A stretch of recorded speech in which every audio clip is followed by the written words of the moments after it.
My name is Grace Mitchell, and I'm 34 years old. 3 months ago, I stood outside my sister's $200,000 wedding while 500 guests celebrated inside because she decided I wasn't successful enough to attend. The small envelope I left at the reception desk that night would cost her a $2.8 million penthouse and completely redefine what success means in our family.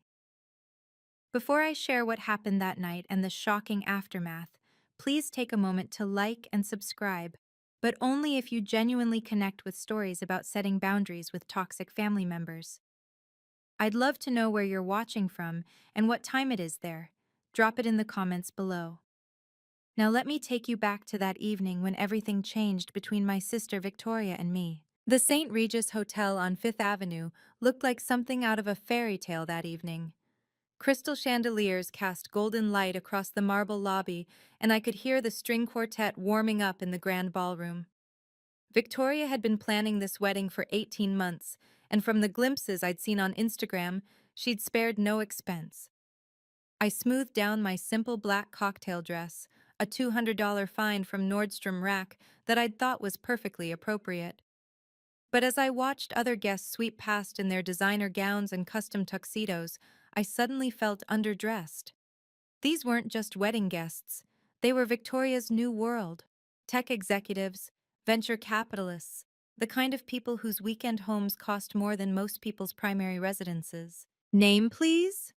The receptionist behind the check-in desk wore a headset and held an iPad, her smile professionally bright.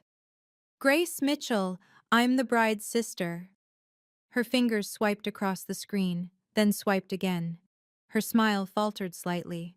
Could you spell that for me? Gracemmitchell. I watched her face carefully as she searched through what must have been an extensive list. 500 guests, Victoria had told me, the biggest wedding the St. Regis had hosted this year. I'm so sorry, Miss Mitchell, but I'm not seeing your name here. She looked genuinely confused. Perhaps you're listed under a +1? No, I RSVP'd directly, 2 months ago. I pulled out my phone, scrolling to find the confirmation email. See, April 15th, confirmed for 1. The receptionist bit her lip, clearly uncomfortable. Behind me, more guests were arriving and I could feel their impatience. Would you mind stepping aside for just a moment? Let me call the wedding coordinator. But I already knew something was wrong. Victoria was nothing if not meticulous. She didn't make mistakes with lists, especially not for an event she'd been obsessing over for a year and a half. My stomach tightened as I moved to the side, watching happy couples check in and receive their table assignments. I pulled out my phone and dialed Victoria's number. She answered on the third ring, and I could hear the excitement in her voice, the bustle of the bridal suite behind her. Grace? What is it?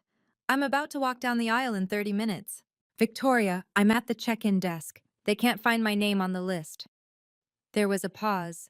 Not the confused pause of someone trying to solve a problem, but the deliberate pause of someone choosing their words. In the background, I heard champagne glasses clinking and her bridesmaids laughing.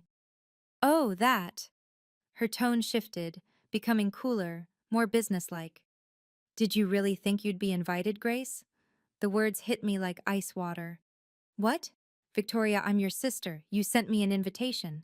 That was before Robert's investors confirmed. Do you understand who's here tonight? The founding partner of Sequoia Capital, 3 board members from Goldman Sachs, Robert's entire executive team. She lowered her voice, but I could still hear every cutting word. I can't have my underemployed sister mingling with these people, talking about her little real estate side hustle. It's embarrassing. Side hustle? I kept my voice steady, though my hand trembled slightly. I've been in real estate for 8 years.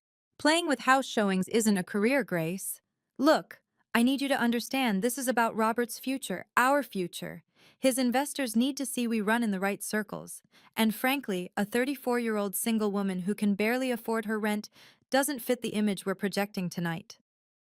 I stood there for 10 seconds, maybe more, just breathing. The receptionist was pretending not to watch me.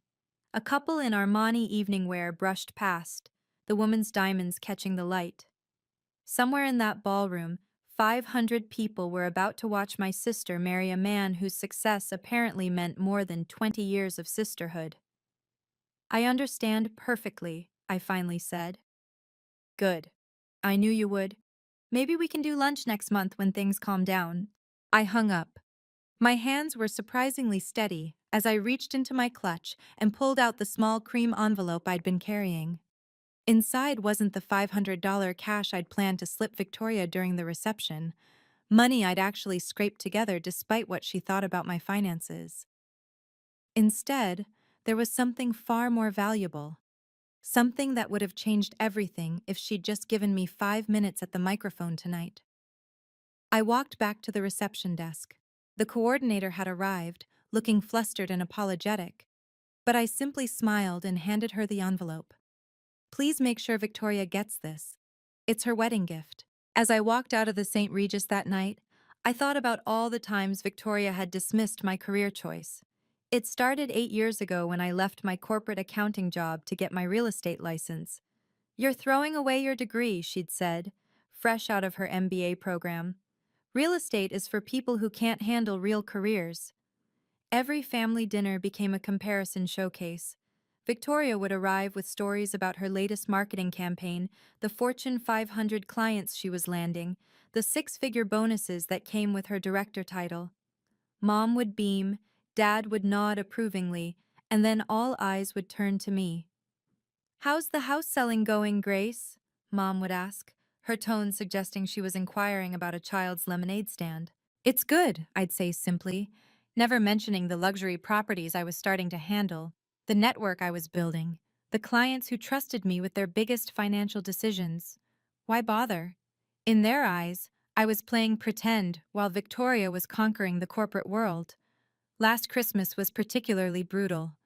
Victoria had just gotten engaged to Robert, and she couldn't stop talking about their combined income, their 5-year plan, the investment property they were buying in the Hamptons.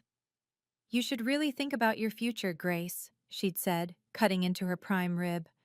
"You're not getting any younger, and freelance real estate isn't exactly a retirement plan." Mom had chimed in, as she always did. "Victoria's right, sweetheart. Maybe you could get a job at her company? I'm sure she could put in a word." "I'm doing fine," I'd replied, taking another sip of wine. "Fine isn't thriving," Victoria had shot back. "When Robert's company goes public next year, we'll be set for life. What's your plan? Show houses until you're 60? I'd wanted to tell them about the Blackstone opportunity that was already in motion, about the portfolio I was being considered to manage. But I'd learned long ago that defending myself to my family was like shouting into the wind. They'd already decided who I was, the underachieving older sister who couldn't keep up with Victoria's success. What they didn't know was that while Victoria was climbing the traditional corporate ladder, I'd been building something entirely different, something that was about to make their definition of success look adorably small. The second sign I'd become invisible to my family was more subtle, but somehow more painful. It wasn't just about career comparisons anymore. It was about being erased from Victoria's life milestones entirely. When Victoria got engaged last year, I found out through Instagram.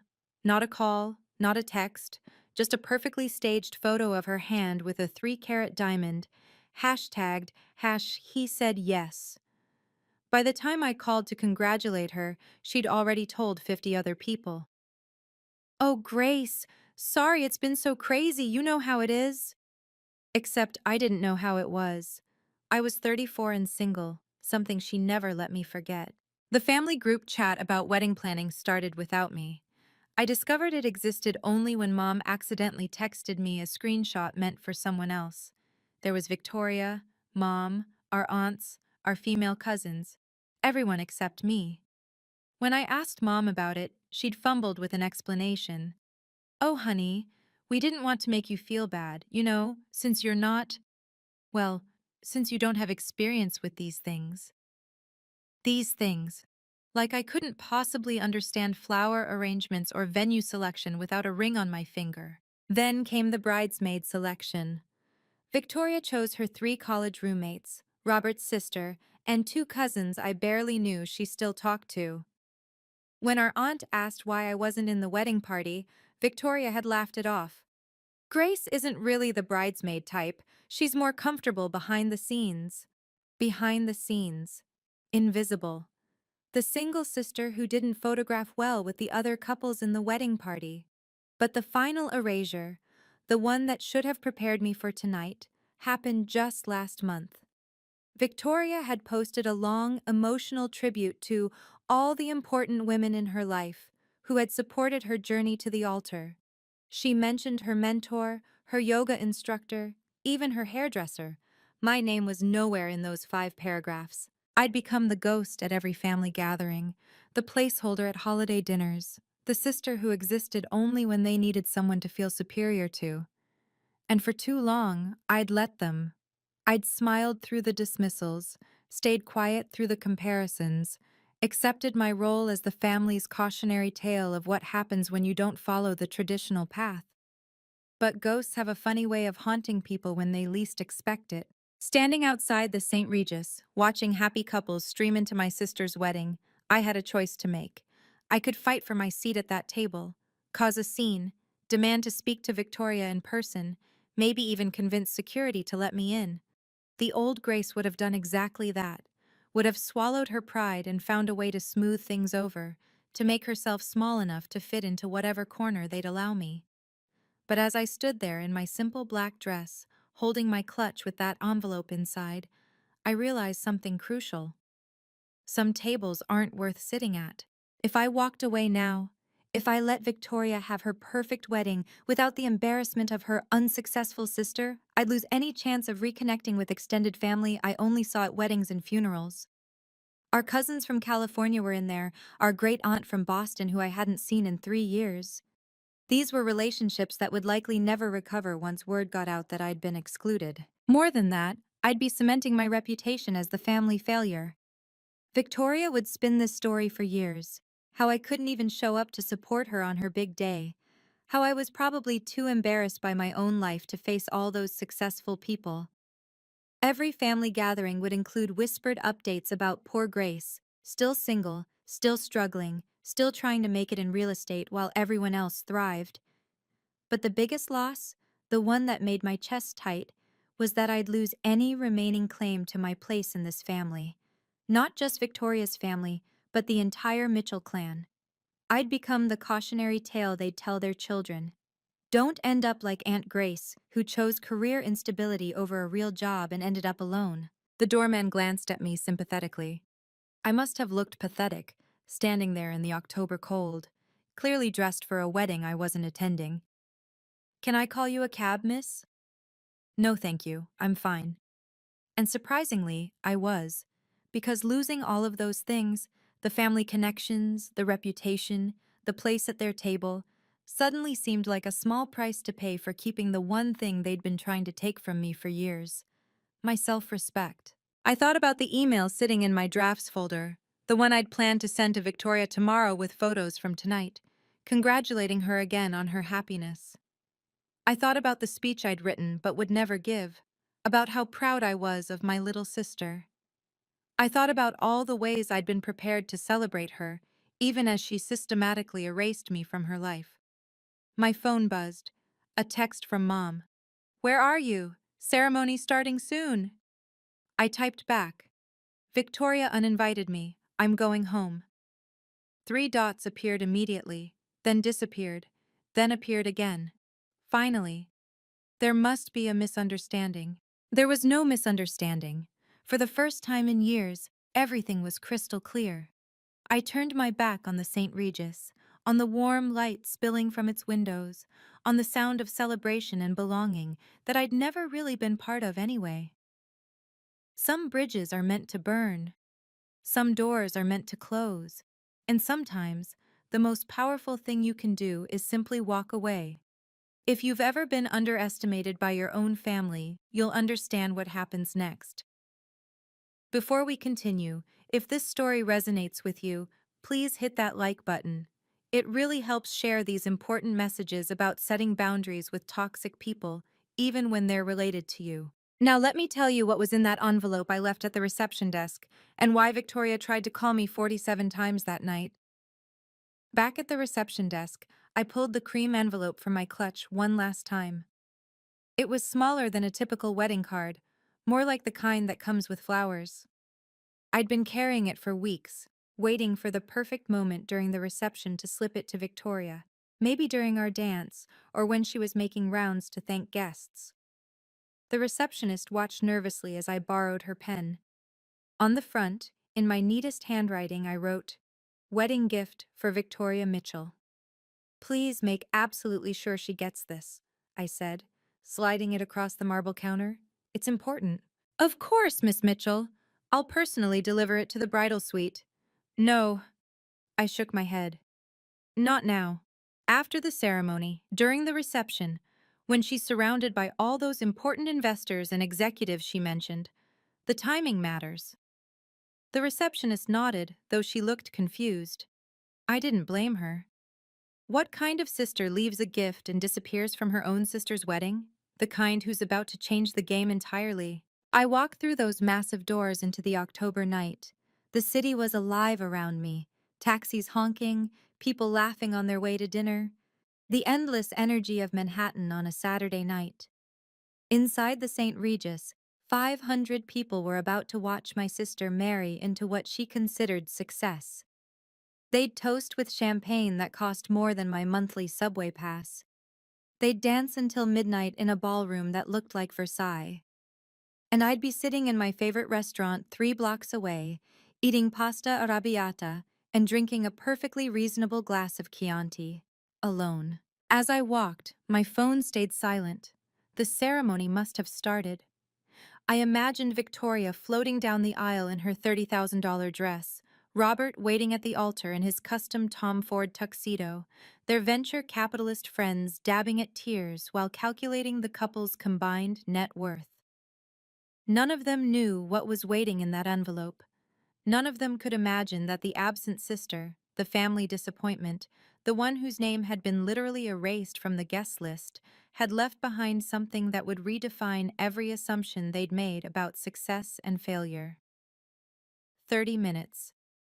That's how long I estimated it would take for Victoria to open my gift once the reception started. 30 minutes before my phone would explode with calls I'd never answer. I turned my phone to silent and kept walking. I was halfway through my pasta when it started. My phone, face down on the table, began to glow like a strobe light. The vibrations were so intense that it actually moved across the table. I flipped it over. The screen was chaos. 47 missed calls from Victoria. 23 text messages, each more frantic than the last. "Grace, what is this? Is this real? Call me now. Please, this can't be real. Where are you? Grace, please. I'm sorry, okay? Just call me." 15 messages from Mom. "What did you do? Victoria is having a breakdown. This is her wedding day. How could you do this to your sister? Answer your phone." 8 calls from Robert.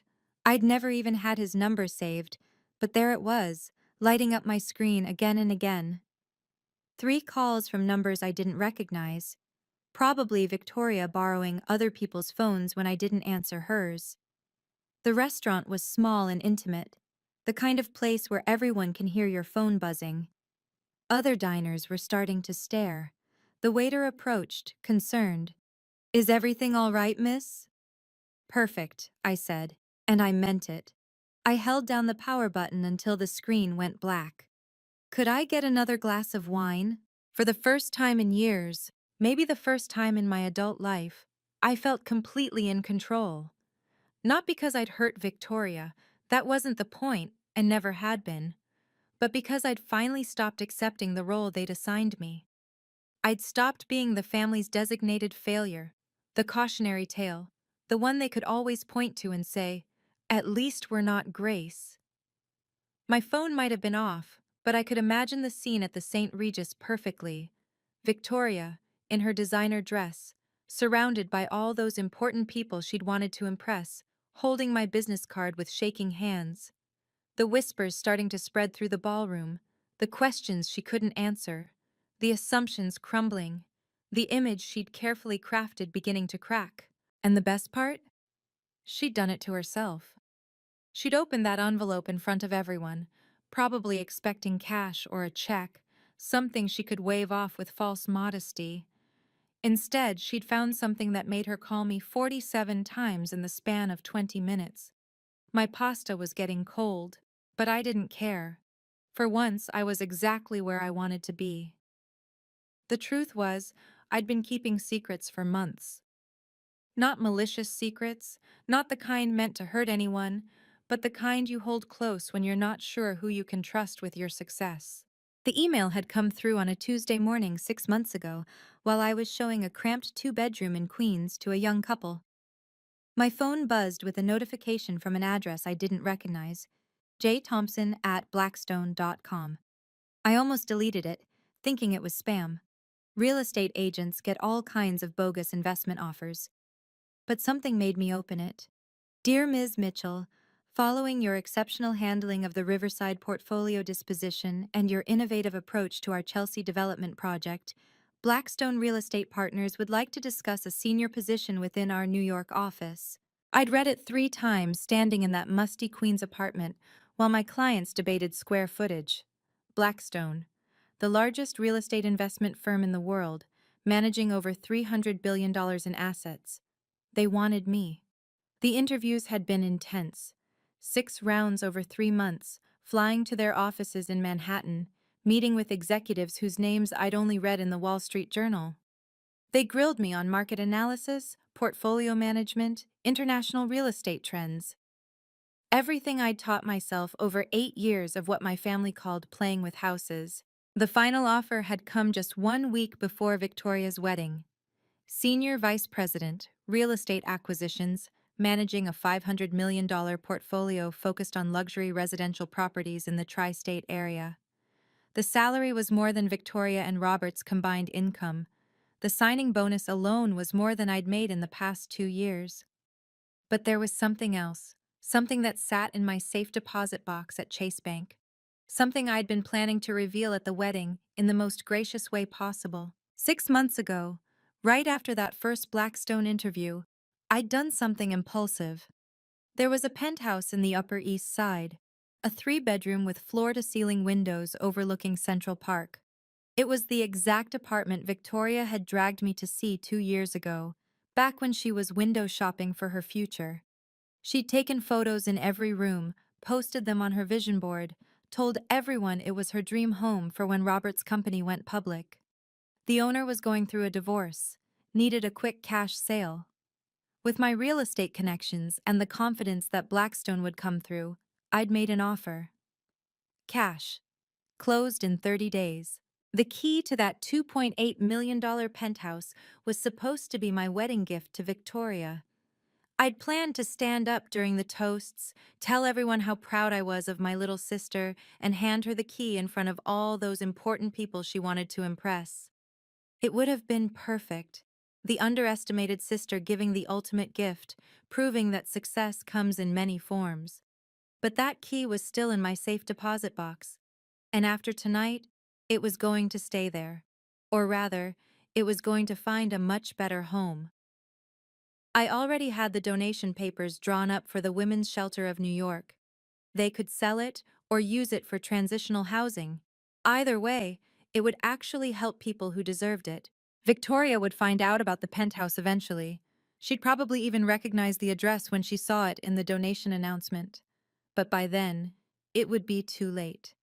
Some gifts, once refused, can't be taken back. By Sunday morning, the voicemails had evolved from angry to desperate. I finally turned my phone back on to find 127 missed calls and a voicemail box so full it had stopped accepting new messages. Victoria's voice in the first message was shrill, disbelieving. "Grace, what kind of joke is this? Blackstone? Please call me back and explain." By the 10th message, she was crying. "I Googled it, Grace. Oh my God, I Googled it. Senior Vice President? Is this real? Please, please call me. I'm so sorry about yesterday. I didn't mean it." Robert's message was more measured but equally shocked. Grace, Victoria is having a complete meltdown. Half our investors are asking about you. Apparently, 3 of them know you professionally. Please call us back. But it was Mom's final voicemail that really captured the family's panic. Grace Elizabeth Mitchell, you answer this phone right now. How could you hide this from us? From your own family? Victoria says you're some kind of executive at Blackstone? That you manage hundreds of millions of dollars? This can't be true. You sell houses. You can barely pay your rent. What is going on? Barely pay my rent. Even now, even with the evidence literally in Victoria's hands, they couldn't quite believe it. The business card I'd left in that envelope was elegant in its simplicity. Grace Mitchell, Senior Vice President, Real Estate Acquisitions. Blackstone Real Estate Partners, 345 Park Avenue, New York, NY. On the back, in my handwriting, I was going to announce this at your reception and give you the keys to the Riverside penthouse, the one you loved. But it seems successful people don't belong at your wedding. Congratulations on your marriage. The penthouse will be donated to charity in your name. According to the text from my cousin Sarah, the only family member who'd reached out with congratulations rather than demands, Victoria had opened the envelope during the reception's cocktail hour, surrounded by at least 50 guests. She'd laughed at first, thinking it was a prank. Then someone had pulled up Blackstone's website on their phone, found the leadership page that had been updated just 3 days ago with my photo and bio. The reception had essentially stopped. 3 of Robert's investors had immediately recognized my name. I'd been managing their personal real estate portfolios for the past year, though they'd known me only through email and phone calls. The founding partner of Sequoia Capital, the one Victoria had been so desperate to impress, he'd tried to poach me for his private family office just last month. Every assumption, every dismissive comment, every moment they'd treated me as the family failure, it all came crashing down in front of the exact audience Victoria had been trying to impress. The Google searches must have been frantic. I could picture Victoria, still in her wedding dress, huddled with Robert and her bridesmaids around someone's iPhone, typing my name into search bar after search bar. The first result would have been Blackstone's official announcement from 3 days ago. Blackstone Real Estate Partners appoints Grace Mitchell as Senior Vice President of Real Estate Acquisitions. Then the details that would have made their jaws drop. Mitchell will oversee a $500 million portfolio of luxury residential properties across the New York metropolitan area. She brings 8 years of experience in high-end real estate transactions, including the record-breaking Riverside portfolio disposition that generated a 47% return for investors. The Wall Street Journal mentioned from last month, before my official appointment. Grace Mitchell, the independent broker who orchestrated the $127 million Chelsea development deal, represents a new generation of real estate professionals disrupting traditional models. The Real Deal's profile from 6 months ago. The quiet power broker, how Grace Mitchell became the go-to for ultra-high net worth real estate. But the number that would have really stunned them was right there on Blackstone's website. Assets under management, $1 trillion. My division alone, $115 billion. Sarah's text included a photo from the reception. Victoria holding my business card. Her face a mixture of shock and devastation, surrounded by guests who were all staring at their phones. Robert was beside her, his hand on her back, but his expression was equally stunned. In the background, I could see some of his investors huddled together, clearly discussing this revelation. Everyone's asking where you are, Sarah had written. 3 of Robert's investors want your contact info. They said they've been trying to get a meeting with you for months. Victoria had to admit she doesn't even have your work email. She didn't have my work email.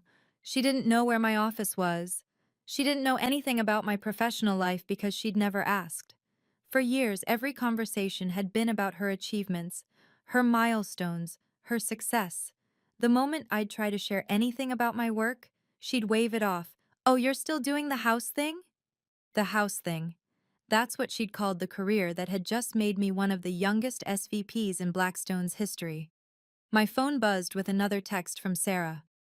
Victoria just announced she needs to leave her own reception early. She looks sick. Your mom is telling everyone you must have made a mistake on the business card. A mistake. Because even with all the evidence, they still couldn't quite accept that the family failure had become more successful than any of them.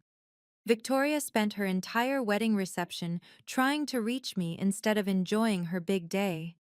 But the real shock came 3 days later when she discovered what I'd done with her dream penthouse.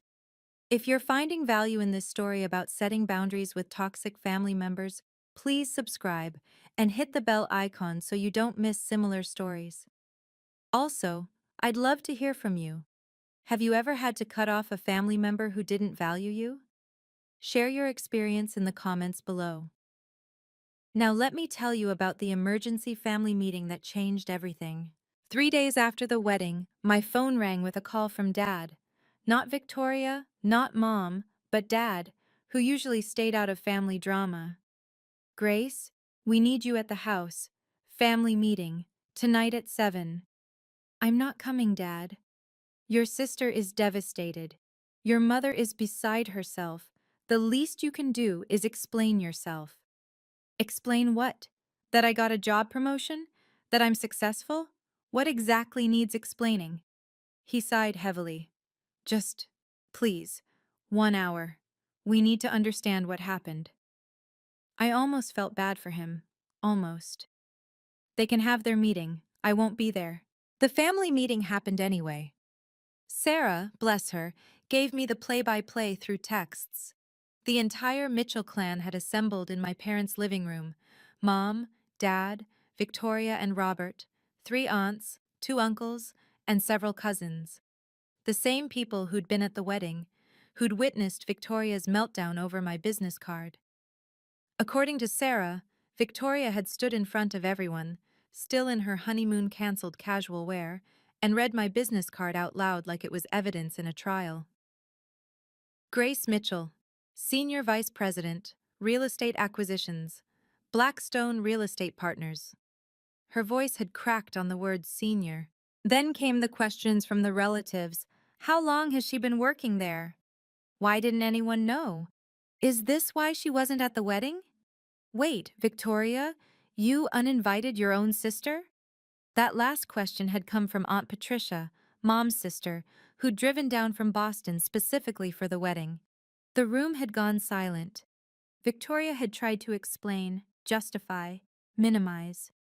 She wasn't uninvited, exactly.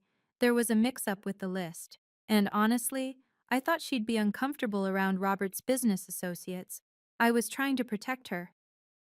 Protect her? Uncle James had laughed. Actually laughed. Your sister is an SVP at Blackstone, and you were trying to protect her from some startup investors? The truth had started to unravel then. How Victoria had deliberately removed my name. How she'd called me an embarrassment. How she'd said I didn't belong with successful people. Robert had tried to salvage the situation. We didn't know about her position. If we had known... You would have invited her? Aunt Patricia had interrupted. You only want Grace around if she's successful enough? What kind of family operates like that? Mom had attempted damage control. Grace should have told us about her job. We're her family. Why would she hide this? Sarah had spoken up then. Maybe because you've spent 8 years telling her she was a failure? Just a thought. The meeting had devolved from there. Relatives taking sides, Victoria crying, Robert making excuses, Mom insisting this was all a misunderstanding. And everyone, asking the same question. Where was Grace? I was at my apartment, reviewing contracts for a new acquisition, living my life exactly as I had been for months, successfully, quietly, and without their approval. The penthouse revelation came the next morning when Victoria did what she should have done months ago. She actually paid attention to my life. Sarah told me Victoria had spent hours going through my social media, looking for clues she'd missed. She found the photo I'd posted 6 months ago, standing in front of a building on the Upper East Side with the caption, "Big moves coming." Victoria had liked it at the time without even reading it, probably scrolling through while half paying attention. But now she recognized the building. It was the same one where she'd dragged me 2 years ago to look at her dream home, a three-bedroom penthouse with Central Park views that she'd talked about incessantly. She'd even made it the wallpaper on her laptop. "That's the Riverside building," she'd apparently whispered to Robert. "That's my penthouse." My penthouse. She still called it hers even though she'd never made an offer, never had the money, never did anything but dream and post photos. But in her mind, she'd claimed it. The real estate records were public. It took Robert less than 5 minutes to pull up the sale from 6 months ago. Unit 47B, sold for $2.8 million, cash purchase, buyer, Grace Mitchell. Victoria's call came immediately. For once, I answered. "You bought it?" Her voice was barely a whisper. "You actually bought my dream apartment?" "I bought an apartment," I corrected. "It became yours only in your imagination." But, but you knew I wanted it. You knew it was my dream home. And I was going to give it to you. The keys were going to be my wedding gift. I had a whole speech planned about how proud I was of my little sister, how she deserved her dream home. I was going to hand you the keys in front of all those important investors you mentioned. The silence stretched so long I thought she'd hung up. "You were going to give me a $3 million apartment?" 2.8. And yes. But then you decided I wasn't successful enough to attend your wedding, so I decided you weren't grateful enough to receive my gift. "Grace, please. I'm sorry. I was wrong. I was so wrong. Can we talk about this? Can we fix this?" "Some things can't be fixed, Victoria. You didn't just uninvite me from your wedding. You erased me from your life because you thought I was beneath you. And you did it publicly, cruelly, on what should have been a day of celebration." "I'll do anything. Please. Robert and we've been saving for years for a place like that. It would change our lives." I thought about all the times my success could have changed my life in their eyes, if they'd only bothered to look. "It's already changing lives," I said. "Just not yours." The donation paperwork had been signed that very morning. I'd met with the director of the Women's Shelter of New York at 9 a.m. sharp, in the conference room of my attorney's office in Midtown. "Ms. Mitchell, I need to make sure you understand," the director, Maria Santos, had said, her eyes wide. "This is a $2.8 million property. You're certain you want to donate it entirely?" "Completely certain. I want it to house women who are starting over, who've been told they're not enough, who need a chance to prove everyone wrong." The tax benefits were substantial. A $2.8 million charitable deduction that my accountant was thrilled about. But more importantly, the penthouse would be sold, and the proceeds would fund the shelter's operations for the next 5 years. Or, if they chose, they could convert it into transitional housing for 12 women at a time. I'd had my attorney send a copy of the donation receipt to Victoria's email that afternoon. The subject line was simple: "Your wedding gift has found a better home." The attachment showed everything: the deed transfer, the donation valuation, the tax documents, and a letter from the shelter thanking me for the most generous single donation in our organization's history. Victoria called 17 times in the next hour. Robert called 10. Mom called 23. I answered none of them. Instead, I was sitting in my new office at Blackstone, corner unit, 42nd floor, overlooking Park Avenue. My assistant, James, knocked and entered with my afternoon coffee. "Ms. Mitchell, you have 3 messages from a Robert Chen insisting it's urgent, and someone named Victoria has called reception 4 times trying to get past security." "Thank you, James. Please add them to the no-call list." He nodded without question. That's what I loved about Blackstone. Professional boundaries were sacred here. My phone buzzed with a text from Sarah. "Victoria just told everyone you gave away her apartment to charity. Uncle James said it wasn't her apartment if she didn't own it. She ran out crying." I set my phone aside and turned back to my computer. I had a portfolio to manage, deals to close, a career to build. The same career they'd dismissed as playing with houses for 8 years. The penthouse was gone, donated, making a real difference in the world. And Victoria? She was learning what it felt like to have something you thought was yours disappear in an instant. The difference was, She'd only lost a dream. When she'd uninvited me from her wedding, she'd tried to take my dignity. One of those things could be replaced. The other was priceless. 2 weeks after the wedding, Victoria made her last desperate attempt. She'd somehow figured out the Blackstone building address, probably from LinkedIn, and showed up at our lobby on a Tuesday morning. James called up to my office at 9:15. "Ms. Mitchell, there's a Victoria Mitchell in the lobby insisting she's your sister. Security won't let her up without your approval." I looked at the security monitor on my desk. There she was, in her designer suit, arguing with the security desk. She looked smaller somehow, diminished. The confident marketing director who'd dismissed me at her wedding had been replaced by someone who finally understood what she'd thrown away. "She doesn't have an appointment," I told James. "Our policy is clear." "Of course, Miss Mitchell. I'll inform security." I watched on the monitor as security explained she couldn't access the elevator without clearance. Victoria pulled out her phone, and mine immediately rang. I let it go to voicemail. Her message was desperate. "I'm in your lobby, Grace. Please. 5 minutes. That's all I'm asking. I know I hurt you. I know I was wrong, but we're sisters. That has to mean something." Sisters. We were sisters when it was convenient for her, when she needed something, when my success suddenly made me worth knowing. I composed an email instead of calling.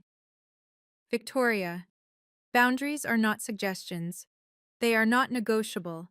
They are not erased by apologies or blood relations.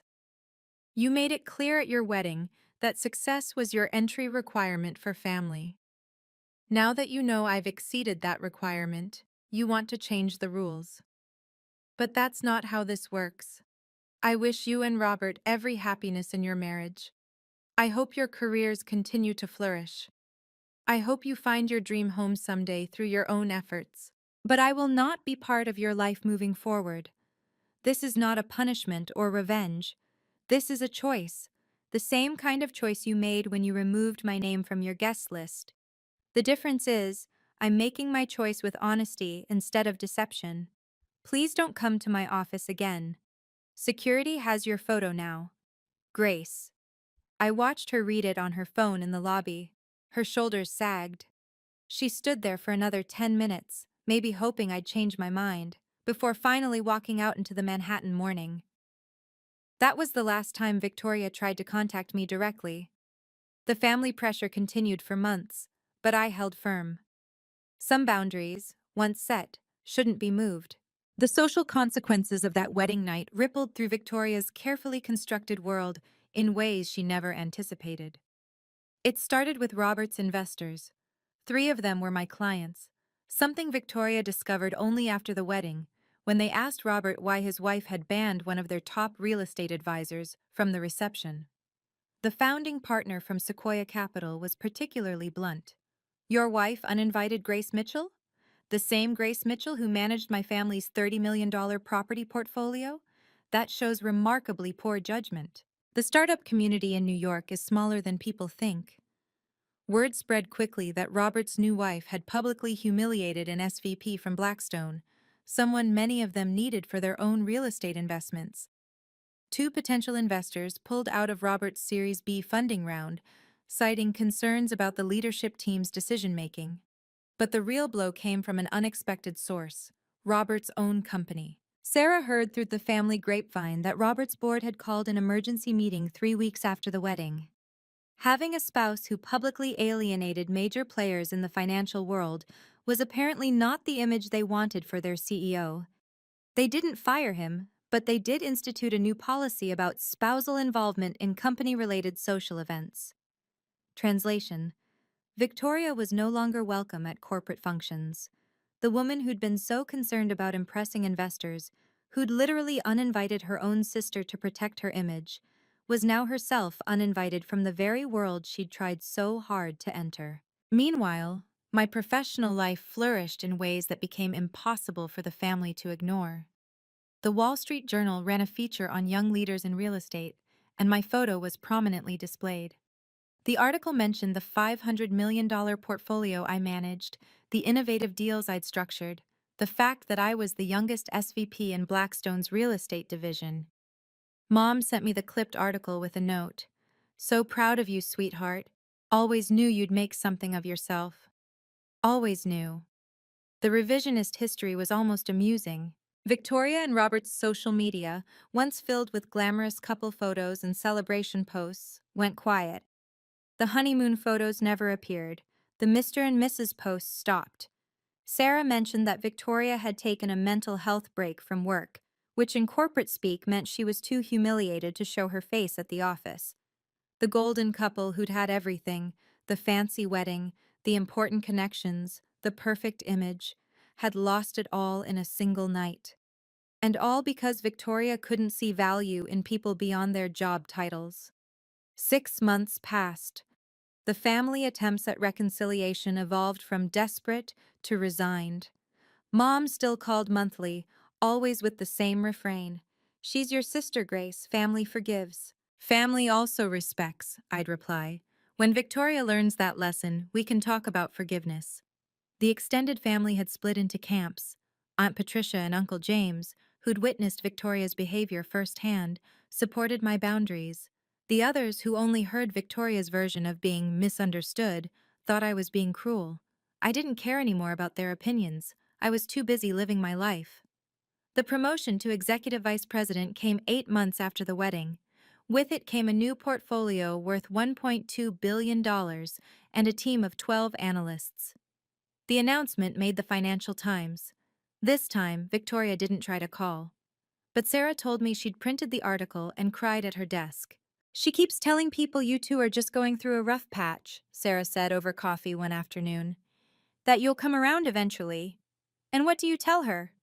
The truth, that you've moved on, that you're dating that architect from the Tribeca project, that you're happy. I was happy. David was everything my family would have approved of, successful, stable, from a good family. The irony that I'd found him only after I'd stopped caring about their approval wasn't lost on me. Victoria, meanwhile, was struggling. The woman who'd built her identity on being the successful sister was now known as the one who'd humiliated herself at her own wedding. Robert's company had gone through layoffs, and while he'd kept his position, the stress was showing. Their Instagram perfect life had crumbled into something far more ordinary than she'd ever imagined. She still texted me every few weeks.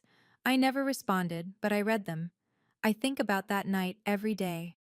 I'm in therapy now, learning about toxic family patterns. I was wrong about everything. I miss my sister. That last one almost got to me. Almost. But then I remembered standing outside the St. Regis, being told I wasn't enough.